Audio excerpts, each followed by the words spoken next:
Thank you for having me. It's an honor to be here today. Please note I'm speaking as a private researcher, not on behalf of the Library of Congress. And I wanted to dedicate this talk to my John Kampui Sisawati, who passed away this year. But for an overview of the talk, I think I can't do better than read the abstract.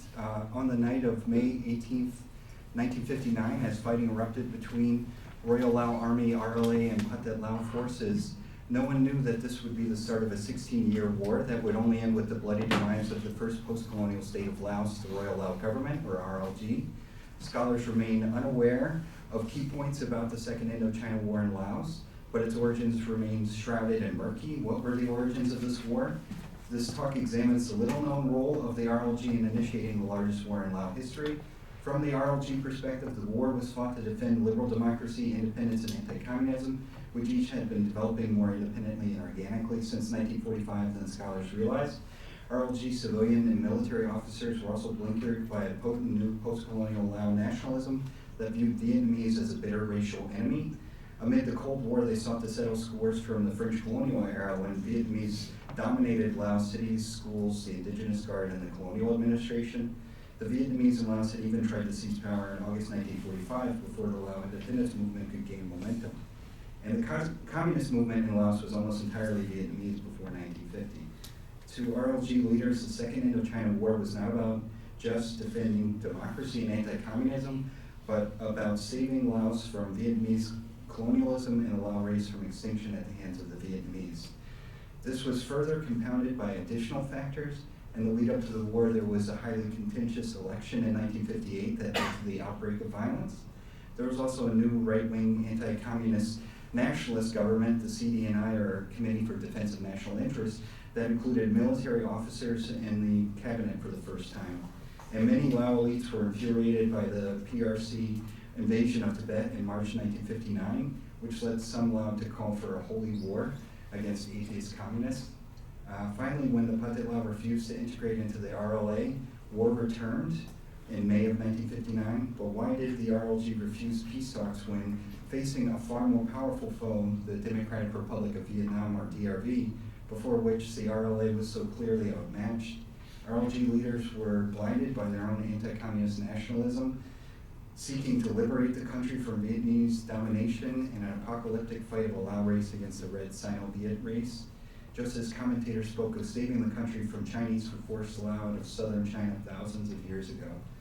Laos has too often been seen as little more than a pawn, a victim of foreign powers during the Cold War, but the RLG had its own complex, multifaceted, equally flawed, and valid reasons to go to war.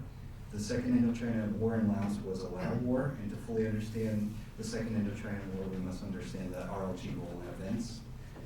So this talk poses a simple question: why did war start in Laos in May of 1959? But the answer is deceptively complex.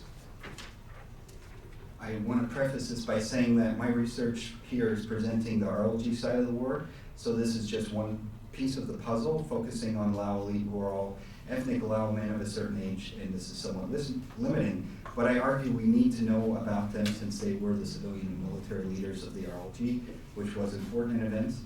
And pictured here and on the first slide are an example of supporters of the Committee for Defense of National Interests, which I mentioned was the government in power when war broke out in 1959.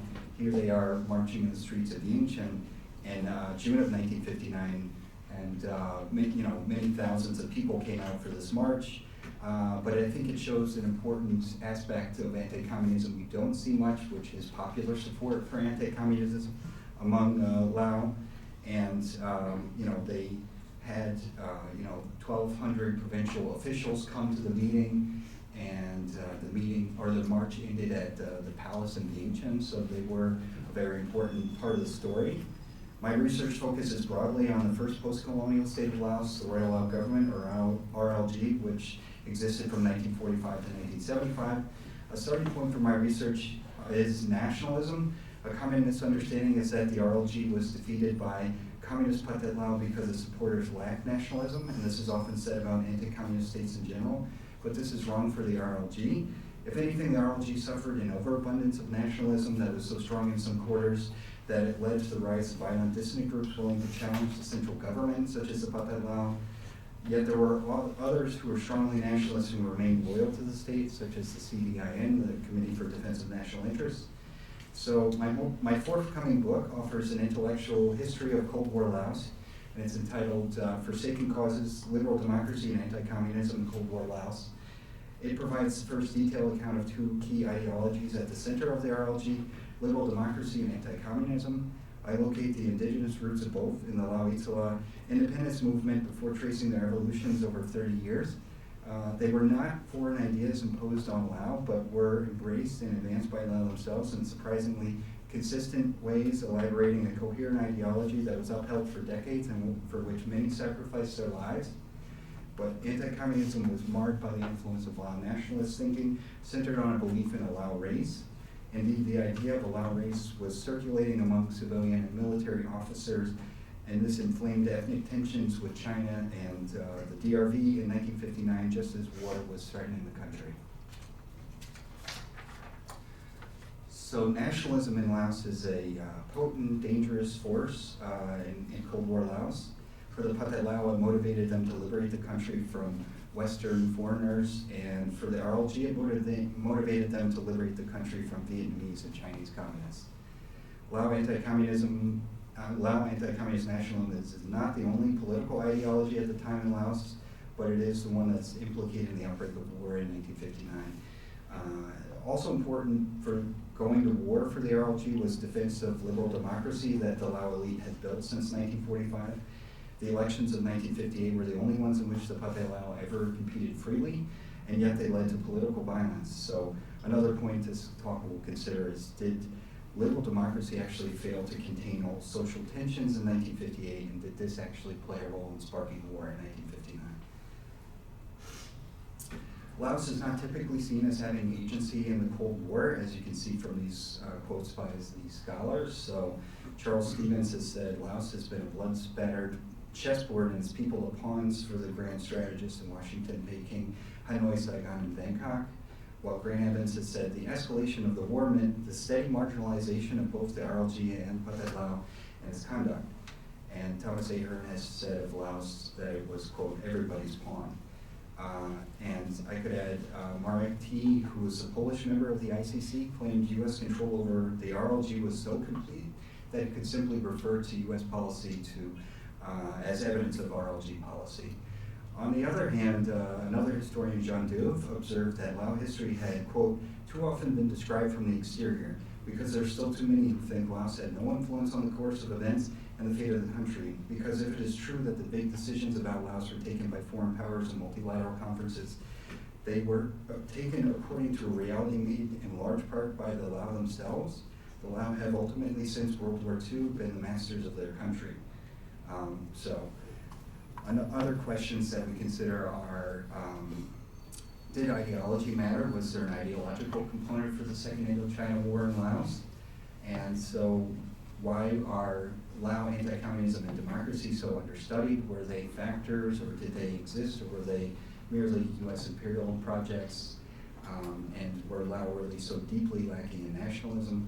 I would say that a lack of study of Lao democracy and anti-communism has been a big missing part of the literature, in my opinion.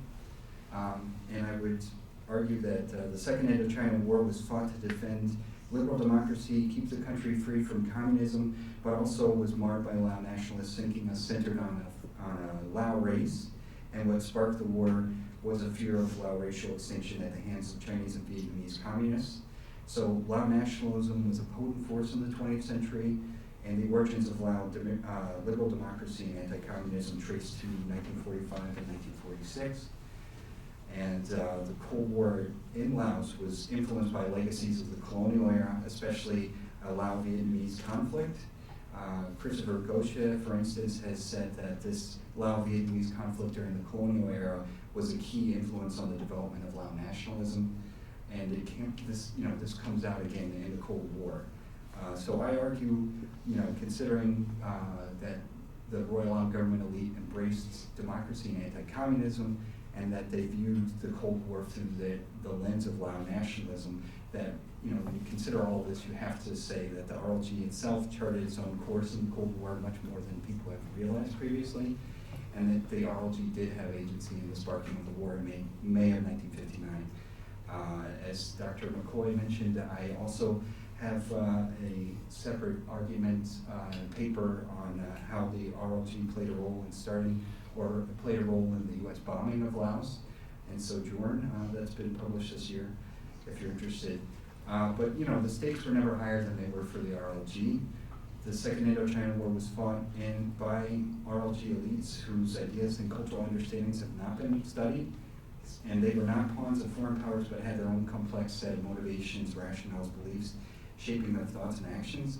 One motivation was to defend the country from foreign invasion, and one to them was a defensive war. The RLG never invaded the DRV. It was one-sided in that way.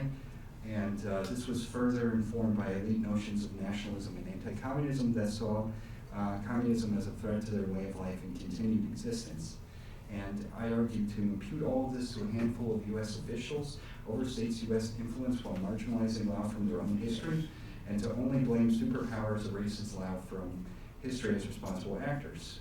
So my work seeks to correct the literature that treats the RLG as if it hardly existed. As I've said, scholars previously underestimated Lao nationalism and Lao history. So Brown and Zaslow speak of a fundamental lack of nationalist sentiment and political consciousness. Arthur Doman has said much the same, while Jeffrey Gunn speaks of Lao nationalism as French-stimulated, French-directed, and French-orchestrated. And Jean Duve went so far as to say that before 1940 there were no Lao who were opposed to the French. And he also claimed that the Itala and both Petra and Sipanuvong were anti-French for personal, not political reasons. So it's not really believable. And Jean Duve wrote a book on the Itala, but he basically was arguing that they had no significance beyond 1945. And I just really think that's a really fundamentally wrong way to see them. They created the first democracy in October 1945. They embraced anti-communism in 1948 while they were in exile. So I just think they were hugely important to the RLG. And not to mention they were prime ministers in several points. I mean, Gatai Sasarit was a Itala, and he was prime minister in the mid-1950s. And of course, Suvarnabhuma was a prime minister for much of the RLG's history. He was also part of the Itala. So I think it's just, they were really a watershed in modern Lao history, in my opinion. But another thing that's said about Lao is that they are not violent, that they're Buddhist, they're peaceful, they're docile. And I just think, when you look at the end of 1975 and there's been so much fighting and war and conflict, I don't think that idea is sustainable. And I think, that idea is tracing to French colonial racist ideas about Lao.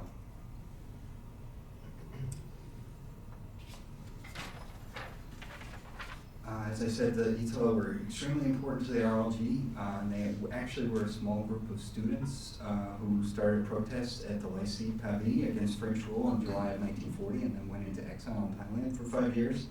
But when they returned, they were still youths primarily, and they didn't want to restore the monarchy. They wanted to create a new form of government. So on the same day, October 12, 1945, they declared independence. They also promulgated a liberal democratic constitution, the first in Lao history, and they announced a slate of ministers, and they held the first meeting of a session of the National Assembly, the Parliament. One of the last acts of the Itala in February and March 1946 was to hold the first elections in Lao history in the face of an impending French reconquest. So, I think democracy was extremely important to them. The Prime Minister, Kamal Wilai, wrote to Thai authorities on October 15th, 3 days later after this declaring independence, to say that there had been a revolution, in his words. And there was a revolutionary atmosphere in Vientiane and Lumpabang from October to December 1945. As the Itala rallied people with speeches and parades, they rooted out anti-revolutionary forces, and they sought to scare the French by parading the heads of dead Frenchmen, and they denied anyone to sell food to the French, and they threatened anyone who dealt with the French with death. So I think the French there would have probably thought they were witnessing a revolution. But I think also important, very important, especially for the Cold War, was that there was this temporary anti-French alliance between the Lao and the Democratic Republic of Vietnam, which was created in October 1945. But this was actually stymied by pre-existing Lao-Vietnamese conflict that continued to play a role in 1945. In August of 1945, Viet Minh tried to seize power in Dien Bien and a number of other cities, and they tried to annex different parts of Laos, Sam Nua, Siem Quang. One group in Savannakhet talked to the Japanese authorities about annexing all of southern Laos to Vietnam. So, they tried to annex Laos to Vietnam in various ways or to otherwise seize power. So that stymied this greater anti-French resistance. They had to overcome this attempted seizure of power in order to even form the alliance, but it didn't last in the long term. And especially, there was a break when the DRV made a separate peace with France in March of 1946, and basically left the Lao to fight the French alone. And of course, they couldn't resist them, so they were forced into exile in May of 1946, not much longer after that. So the Lao-Vietnamese ethnic violence that played out in 1945 is rooted in the colonial era, and this hatred and rivalry metastasized in Cold War Laos that shaped the conflict enormously, especially when combining with Lao nationalism and anti-communism. In the colonial era, the French encouraged Vietnamese immigration to Laos in huge numbers, such that there were 40,000 in Laos by then. And Vietnamese outnumbered Lao in major cities. They were a majority of Dien Bien. They were 80% of the population of Savannakhet.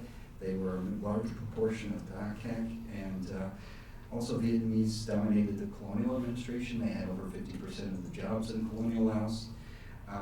And they were also made up primarily the indigenous guard in Laos, such that Lao actually complained about feeling like second-class citizens in their own country and feared losing the country to the Vietnamese.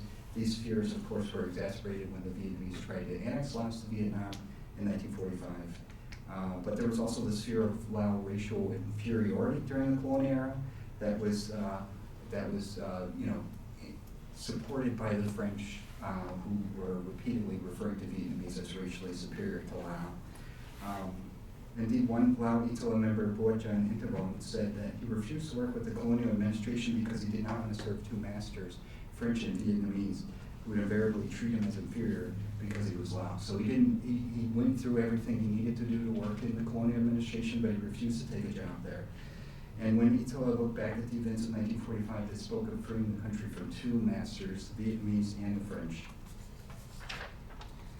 Already in 1930, when Sananegon was writing in French language newspapers in the colonial period, warning that Vietnamese immigration was a danger, and that there would be two Laos, one for Lao and one for Vietnamese.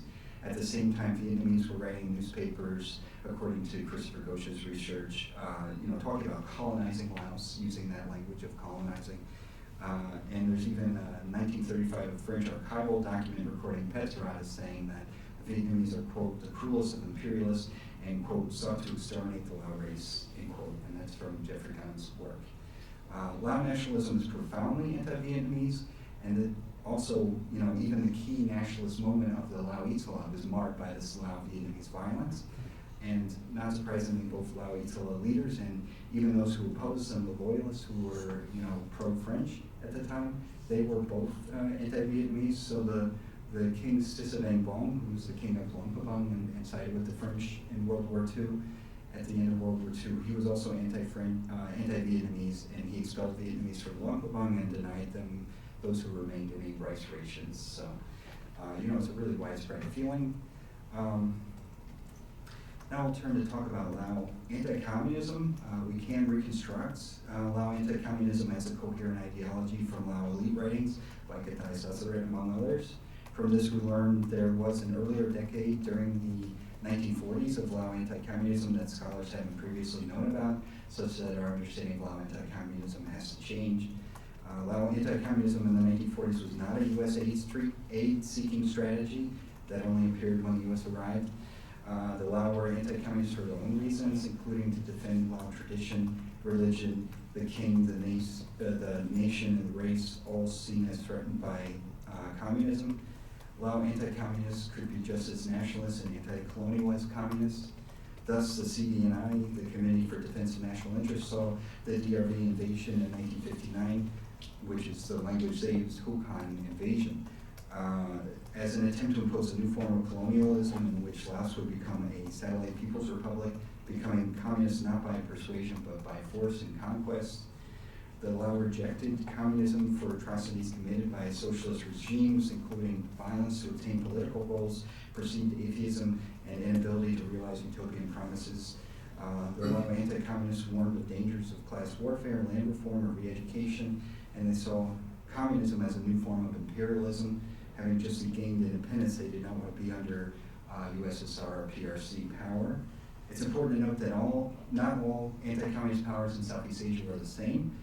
So Laos had a much more liberal form of anti-communism, meaning it did not sacrifice its democracy for the anti-communist cause. Thus, the RLG never outlawed communism, unlike in Thailand or the Republic of Vietnam, where grave abuses occurred using harsh anti-communist laws. The RLG maintained a functioning democracy while being anti-communist, so they did not evolve into a dictatorship.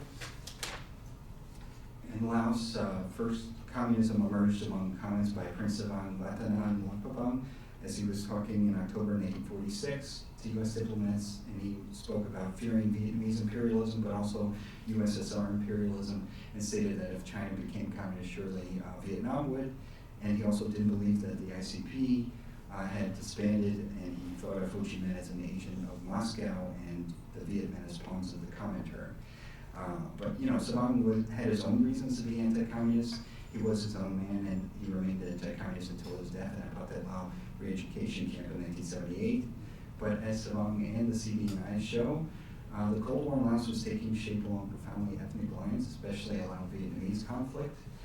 We also have the first anti-communist manifesto written by Gatai Sasarit in December 1948. Gatai said that Laos would never be communist because the Lao are naturally immune to communism by a Lao tradition, culture, society, and Buddhism, such that Lao communism was un-Lao. He rejected communism because it called for violent overthrow of society, and he denounced communism as being unable to deliver a promised utopia and was using terrible means to produce what he called endless suffering. His account was based on French writers who denounced the USSR under Stalin, and Stalin's use of show trials, mass purges, and mass starvation in Ukraine and elsewhere. And in December 1948, Gatai called for Laos to be a key anti-communist base allied with the United States. So both he and Savang were mortal enemies, from Gatai being a Lao-Itala and Savang being pro-French. So they were, on opposite sides during World War II, but both came to embrace anti-communism, suggesting its wide appeal to the elite at the time. And even Supanuvong, who was the leader of the Pathet Lao in 1950, told a U.S. official in 1949 that Laos would never be communist. So there's this widespread view at the time. Lao-Itala themselves embraced anti-communism without any foreign patron in 1948. They were still in exile in Bangkok. They were at war with France. They were unrecognized by the US or the UK. And they had lost their Thai supporter Pradeep Nomyang. So US had no influence in its early formative years of Lao anti-communism, and Lao read French, not US works. They had limited access to English at the time. So the origins of Lao anti-communism are much more independent than we realized, and the Lao, of course, feared they would lose independence to the communist DRV, but this fear crystallized in 1953 when the DRV invaded Laos twice, in April and December 1953, and when People's Army of Vietnam forces outnumbered the entire Royal Lao Army force. So these were just the POMIN forces that were committed to the operation, were outnumbering the Royal Lao Army. So, this harkened back to fears from the colonial era that Laos would, face extinction at the hands of dominating Vietnamese, and that, there's a progression from the Royal Army becoming this pool of anti-communism in Laos, and, which then moved on to spreading to a much wider pool of people during 1955 elections, when election propaganda was spreading anti-communist, anti-Vietnamese ideas, such that by 1959, when the war broke out, Lao anti-communism saw communism as a mere pretext for an older form of imperialism by the Vietnamese and Chinese. In this view, Laos became communist not by persuasion, but by force and conquest of a conquering army. The Democratic Republic of Vietnam's war on the Republic of Vietnam in 1959 was modeled on a successful intervention in Laos for nearly a decade. This is what Christopher Gosha has found from his research of DRV advisors and soldiers in Laos since 1948, using Vietnamese language memoirs who are quite open about the Vietnamese intervention into Laos. Meanwhile, in Laos and Lao language publications, they do not talk about this because obviously it would harm the nationalist appeal of the Pathet Lao. But they were speaking quite openly in Vietnamese language publications. And Christopher Gosha noticed that there was this desire among Vietnamese who were doing this work to modernize Laos via communism. But the DRV responded to the Lao-Italas defeat in May of 1949 when they were forced into exile into Thailand by the French. The DRV responded by creating its own anti-French force in Laos, more under its influence, the Lao-Itala Committee of the East. And this was led by Nu Hak Pom Soan and Gaison Pombihan. And those who spoke Vietnamese or were ethnic Vietnamese had any prominence now in this movement. The DRV then played a role in establishing the Pathet Lao in August 1950, which was more closely under the control of the DRV and particular divisions in the People's Army of Vietnam under Vo Nguyen Gia.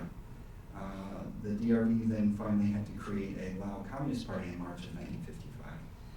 Ironically, even as Lupa Nuvong, who became the leader of the Pathet Lao in 1950 and was known as the Red Prince, even as he broke with the Itala, who he had been allied with in 1949 to join the Pathet Lao, he bitterly denounced Gretai Sasari for having Vietnamese blood. He wrote in a letter in March of 1949, quote, "I am a Lao patriot, a born patriot. You seem to want to cancel the blood of the Vong Nam that boils in my veins, undoubtedly because your veins contain too much Vietnamese blood." He continued, quote, "I know that your blood is not all that pure, and that only true Lao will love Laos." So it seems very ironic that at this moment, I think Supa Nuvong is a man of very revealing contradictions. If he subscribes to this idea of a Lao race, it shows how deeply it goes among the Lao elites at the time. It's important to trace his influence over the impact of the Cold War in Laos.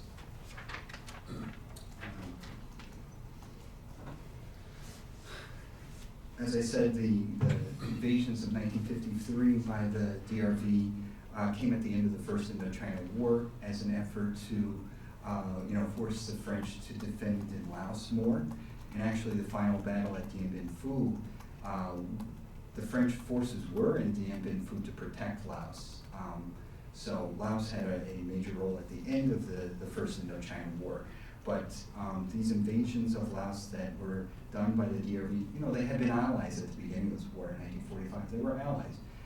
But in 1953, the People's Army of Vietnam armies marched to within 30 kilometers of Luang Prabang, and they, all of the Lao elite, the Lao king, the Lao prince, the prime minister, Suan Puma, all of them were at Luang Prabang because it was the Lao New Year.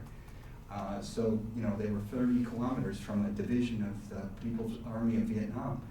And, this was a major event that really influenced the RLG for the rest of its existence to become deeply anti-communist, at least among the Lao elite leaders who were the civilian and military leaders. And, they were no longer thinking about alliance with the DRV, but certainly, being at war with the DRV. And so, Lao anti-communism really transformed itself. Suan Puma gave a speech at the time on national radio. It was a very fiery speech in which he called for Lao to fight to the death, referring to the Lao national anthem. And, it's very much a nationalist message at this time. He's usually thought of as a neutralist, but I think at this time he was not. He was more of a nationalist, anti-communist. When you have a army from North Vietnam, extremely close to you, less than 20 miles away, you're going to think about nationalism in defense of your country. And I think that's what he was thinking and everyone else was thinking at the time. And the Royal Lao Government statement at the time said, that Laos was already independent, it had a democracy, it did not need to be liberated by the People's Army of Vietnam, and that the enemy was only foreign fanatics without any link to Laos, and that they were just seeking to impose an ideology, communism, regardless of borders or self-determination. So, you know, it was really two states at war at this time, the RLG and the DRV. The second invasion in December 1953 came at Tak Kak, where the People's Army of Vietnam actually reached the Mekong, and they occupied Tak Kak in late December, and essentially they effectively cut Laos in two. So, you know, this is, again, stoking fears of Laos being destroyed at the hands of Vietnamese.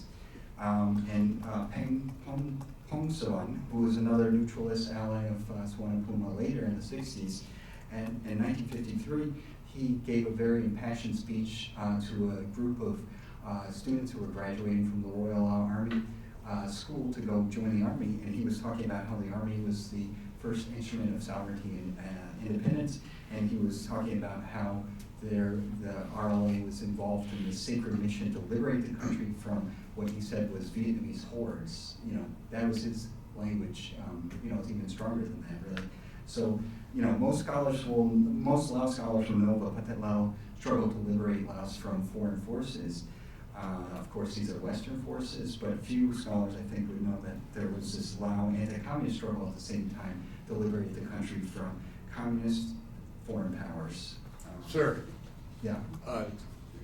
on your very nice map there, what is symbolized by the dot pattern in northwest Laos? Mountaintop. I can't read it from here. It's a major Viet Minh guerrilla territory. It's what? Major Viet Minh guerrilla territory. Thank you. This is a map I took from Bernard Okay, Falls, thank you. Anatomy of a Crisis. So the Royal Lao Army, as I said, was a key locus for the spread of anti-communism beyond elites to larger segments of society. This is because the Royal Lao Army was a grassroots organization, and so it recruited widely from society. There's a story of a general who was the son of a peasant. It's not uncommon in the Royal Lao Army. So while the RLA numbers overall were small, they were still an influential group of society that was poised to influence others. And you can see this reading their publications in Nak Prok Lao. They also led a street protest in May of 1954, protesting against the fall of Dien Bien Phu and the Geneva Conference on Indochina, the First Indochina War. They were seeking to raise awareness about the cause to galvanize support and popularize views of Lao anti-communist nationalism that was fervently anti-Vietnamese. You can see a picture here of the march, but you know, this is really the beginning of the Royal Lao Army becoming more involved in Lao politics. And they spoke of the enemy, the Viet Minh and Supa Nu Vong. They called Supa Nu Vong, quote, the rebel traitor to the Lao nation. They marched around bearing the Lao flag and singing the Lao national anthem and shouting slogans, "We're already independent, long live His Majesty the King. The Viet Minh are the invaders of Lao soil. Supa Nu Vong is a traitor puppet. We do not accept Supa Nu Vong to enter the meeting at Geneva." So, you know, they're an important part of spreading anti-communism in Laos. And another important part was the elections of 1955. The Pathet Lao boycotted the elections. They were delayed until December in the hope that the Royal Lao Army, or Royal Lao Government was hoping that the Pathet Lao would participate as part of the terms of the Geneva Accords of 1954, but they boycotted it. But at any rate, there were 227,000 voters in the 1955 elections, and these people were all exposed to anti-communist, anti-Vietnamese, Lao nationalist propaganda during the elections. And this was the work of Lao anti-communists and U.S. anti-communists who were working together. But you know, this spread ideas about how the Vietnamese were violent, it would lead to slavery and death, and marked the Pathet Lao as foreign by calling them Lao Viet. So this really stoked nationalist feeling. And you can see one propaganda that showed, you know, this comparison between traditional life, peaceful life under the Royal Lao Government on the left, and on the right, you know, the wave of destruction that's being wrought by the Pathet Lao on the left, or sorry, on the right. So, other election banners from the election read, quote, "We do not want to let the Viet Minh into our country. Free world to help expel the Viet Minh from the Lao territory. The Viet Minh are the ones who invade us." So it's referring to this 1953 invasion.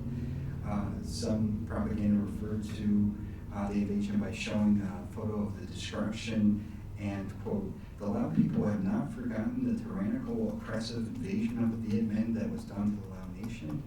And, this was opposite of a heroic picture of the Royal Lao Army. There's another bit of propaganda here. This, on the left, this is a leaflet about one candidate saying that he wants to rebel against the nation, but he also is Vietnamese, and that's presented as being a negative.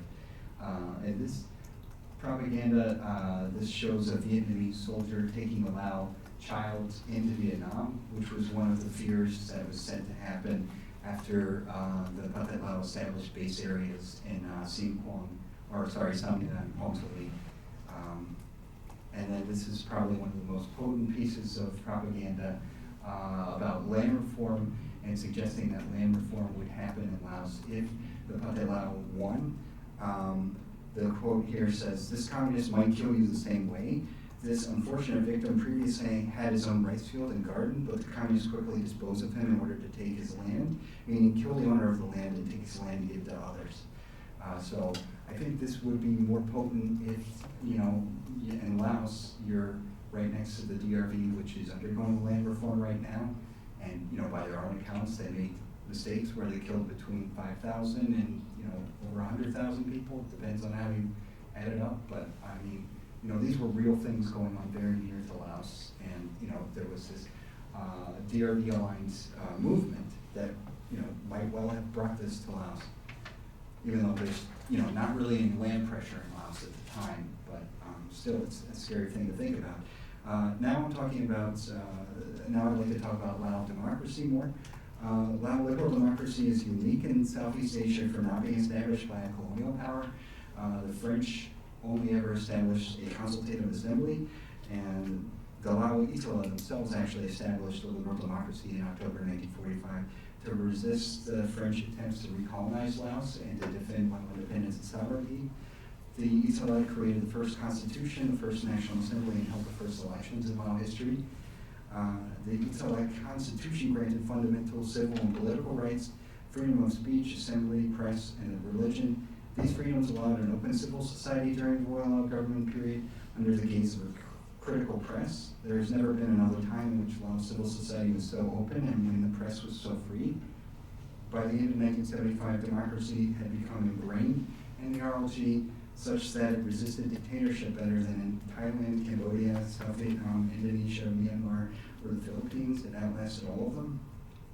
Such that I would argue that a key aspect of democracy was its ability to survive. And the king, Salang Vatana, as he was reviving Lao democracy in 1965, he said, "We wanted and we were able to keep our constitutional and democratic institutions.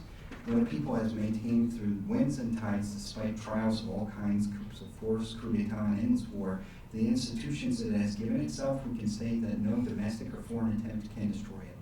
So there was this last period of 10 years from 1965 to 1975 of Lao democracy. Lao democracy was strong in that it had a multi-party democracy. One party didn't dominate, and so often in order to form a government, you needed to take in the minority parties. During the RLG period from 1945 to 1975, there were 10 national elections in which millions of people voted. In 1958, 1.2 million people voted. And in the last election in 1972, 864,000 people voted. To be sure, liberal democracy did not solve every problem in Laos. In fact, it worsened some problems. It entrenched the elite in power, and it did not call for radical overthrow of existing society. It was less violent than a communist revolution, but it left a lot of existing problems unresolved, and it easily fell under the influence of powerful interests in society, not to mention political violence, which I'll talk about. And as I said, Lao democracy had a low point from 1958 to 1965, beginning with violence in the 1958 elections.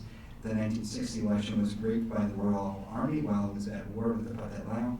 But the key is that the Lao democracy was revived from 1965 to 1975, so it had 10 years more of existence in the Royal Lao Government era. And I would argue that the Lao elites truly believed in liberal democracy as the best possible future for Laos.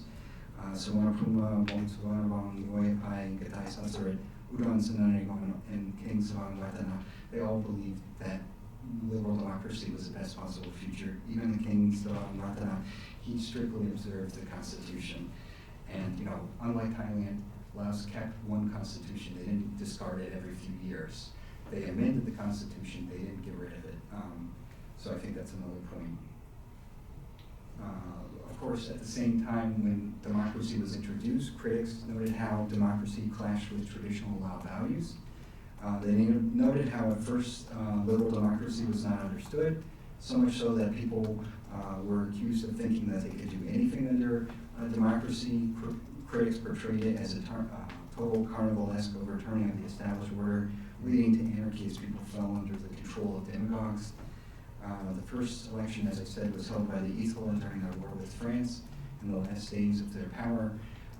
The next election happened after French had reconquered Laos, but actually democracy was able to survive French reestablishing rule, and that's because King Sisavang and Luangprabang, when the French came, he demanded that they have democracy again. So democracy survived. And in these next elections in December 1946, it was the first past the post system, but it was also a highly restricted electorate in which only men who were 18 and older could vote, and soldiers or low-ranking monks were not allowed to vote. But at any rate, the Lao did articulate views on liberal democracies at times, such as a speech by Yue Apai commemorating the 5th anniversary of the UN Declaration of Human Rights in 1953. And Yue's speech shows the depth of RLG belief in democracy, and he argued that it was the best possible future and called on the youth to take up and defend it. Intriguingly, he argued that democracy was universal, did not begin in the 18th century United States or France, but had long been a part of human society. Quote, can we say recognition of human rights begins in 1776 or 1789 in America or France? Do we believe that since there are men on earth, they have not sought to defend against injustice, to ensure and protect their freedoms, to help each other against anonymous powers, abusive masters, blind natural forces? Do we really believe that some states on the coast of the future United States, or some thinkers from Paris and Geneva, have alone discovered the dignity of the citizen, the benefits of freedom, fraternity, justice, and equality? Noy even went on to talk about how democracy developed from contributions from the Buddha and Confucius, and he noted importantly how democracy originated in Greece, where Greece was not an equal society where it originated. There was no mass education. So he was drawing parallels to Laos and suggesting why it could succeed in Laos, which had similar problems. Nguyen made a unique effort to understand democracy for non-Western societies like his own. He criticized the limits of U.S. and French democracy, but he did not reject liberal democracy itself as flawed. He noted of the U.S., quote, in the very country where democracy was proclaimed, slavery continued for 100 years, end quote. He admired the French Revolution, but noted that it led to, quote, 100 years of the most ferocious negations of human freedom. He linked the failure of liberal democracy in France and the United States to the rise of fascism and Marxism in the West. But to Ngoy, democracy was an incomplete project whose failures could only be redeemed in non-Western societies like Laos. Ngoy remained committed to democracy as the best possible future for Laos, while noting the history of human rights that was made up of successes and failures. He said, quote, I am pessimistic and there's no place for discouragement. Ngoy stressed the possibilities of liberal democracy, especially after World War II, to address colonialism, racism, ideological conflicts. He spoke to call on the youth to take up democracy. Quote, young Lao who listen to me, you are citizens of a free country and you believe in the power of the law, but the law is a very questionable bulwark. It does not meet the consent of your hearts. It is ultimately on each of you that the future of human rights rests. The most solemn declarations, the best conceived charters and laws do not solve anything. If each of us is convinced that we must fight to achieve this ideal and defend it, rights are won, they are not freely given. The historical reminder that I made before you here must convince you that this work is laborious. It's often a difficult victory which is questioned every day because this struggle is not waged against this or that power, but against human nature itself. It is against our bad instincts. It is against ourselves that we must fight to take the rights of our neighbor, we must fight so that the rights of our neighbor are protected, so that our human dignity is respected.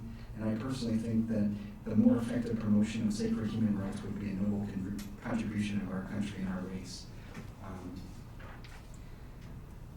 So, I'm just checking the time. I need to, get to my conclusion, but I have a lot more to say. I'll just say quickly that, the 1958 elections were the most democratic in Lao history, and that is because the Lao Haksat, the Pathet Lao's political party, competed in these elections, and one of the things they did is they demanded universal suffrage and secret ballots and direct ballots. This hadn't existed before, so this led to the most democratic elections in Lao history, and they won women the right to vote, and they did very well in the election. They won 2/3 of the vote with only 1/3 of the, of the seats. They won 2/3 of the seats with only 1/3 of the vote.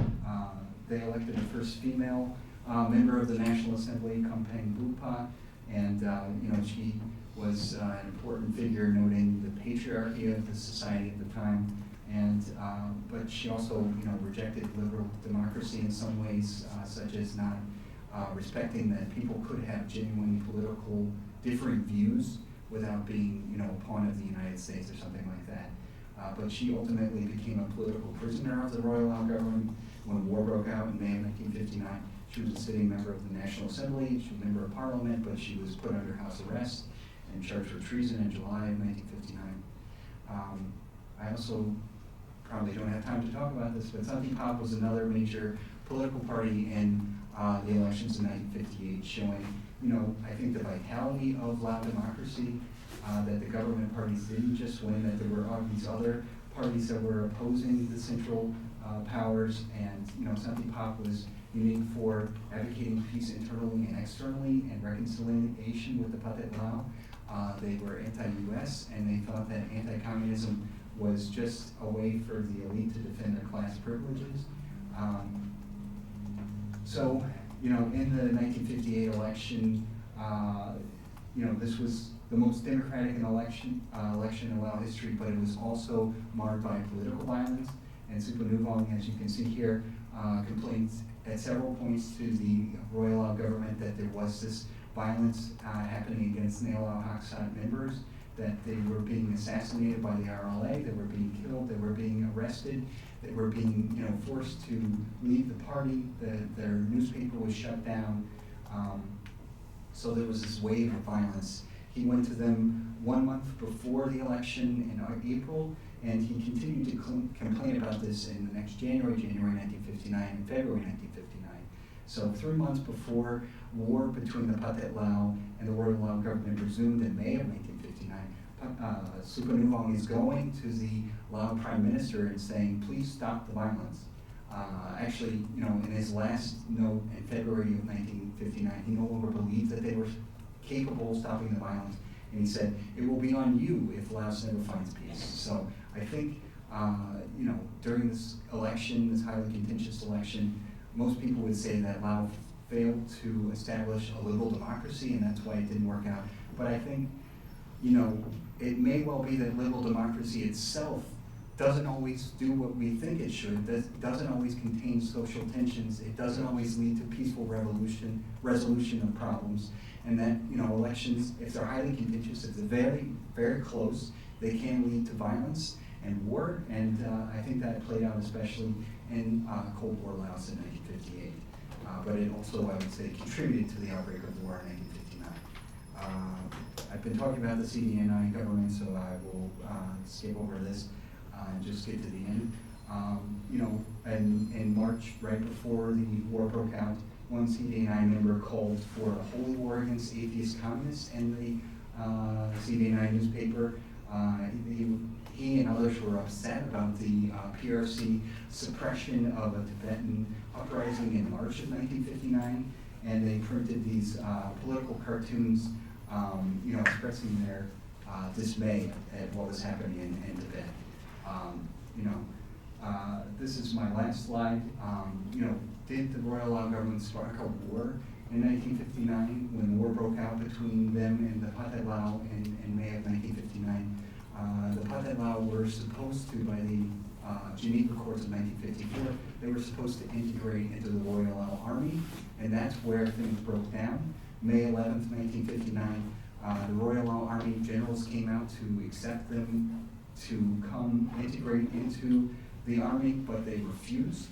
And the next day, May 12th, all the Pathet Lao leaders in Vietnamese were put under house arrest. And then a week later, on May 18th, there were two Pathet Lao battalions.